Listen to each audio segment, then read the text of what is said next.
He would give the most amazing hugs. Veronica and Joseph Gaschilum remember their 2-year-old son Zion in a 2019 interview with ABC 15. He would just squeeze you, and if you would squeeze him and he was done, he'd be like, done. Just over a year earlier, they had taken Zion to a Cool Smiles office in Yuma to treat multiple severe cavities. 911, what is the urgent severe emergency? According to an Arizona Dental Board investigation, 2-year-old Zion received anesthesia and became unresponsive during recovery. He was rushed to the ER and died 4 days later. The Dental Board, which licenses and regulates dentists, found 5 deviations from the standard of care on the part of the dental anesthesiologist. Both he and Zion's dentist were allowed to keep their licenses, but had to take continuing education.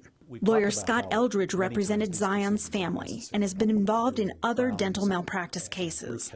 While he can't speak specifically about any case, in general, he says the hospital is the best setting for a child to receive anesthesia. I wouldn't have a child of mine have anesthesia done in the office. Dr. Helen Lee is a pediatric anesthesiologist in Chicago. She's researched dental deaths based on media reports and found kids ages 2 through 5 are at the most risk. Children are not small adults. They are anatomically different and physiologically different than adults. They don't tolerate hypoxia, low oxygen levels, as well as an adult will. They don't have the reserves. Dentists extracting the wrong teeth. The ABC 15 investigators have reported for nearly a decade on dental dangers, botched procedures resulting in serious injuries or death, and the lack of transparency when state regulators discipline those dentists. The Arizona Dental Board telling ABC 15 since 2013, 2 Arizona children have died, and 4 other children were taken to the ER but survived.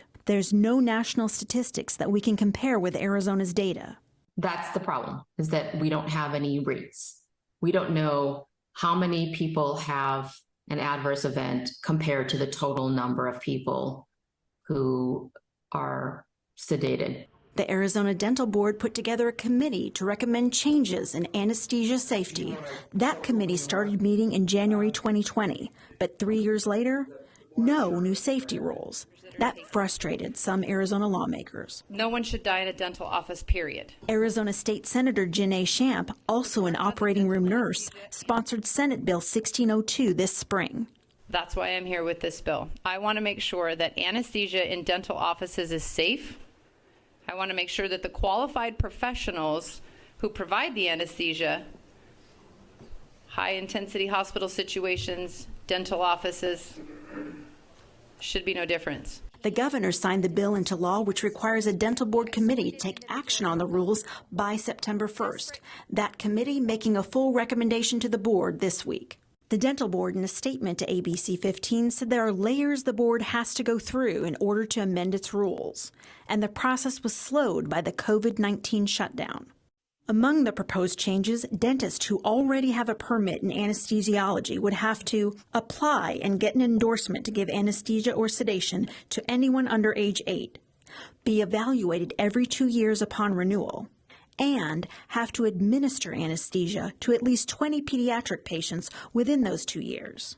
Eldridge said the proposed rules don't go far enough because there's nothing that would automatically suspend a dentist's anesthesia permit while investigating a patient's death. It's absolutely appropriate to have an interim suspension.